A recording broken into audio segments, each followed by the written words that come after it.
Pour organiser les vacances, il y a ceux qui gèrent tout et ceux qui font acte de présence. Moi c'est Jess et je me suis occupée de réserver tous les hébergements au Vietnam. Moi c'est Milan et Moi c'est Jess et je me suis occupée de trouver toutes les bonnes adresses.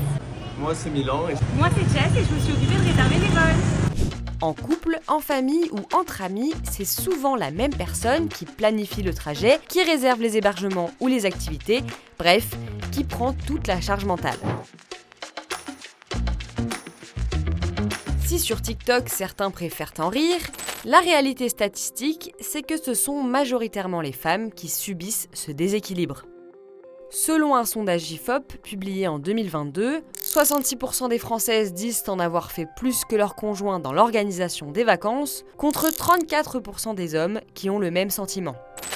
48% des femmes se chargent seules du choix de l'hébergement, contre 26% des hommes, et 54% des femmes préparent les repas en vacances, contre 24% des hommes.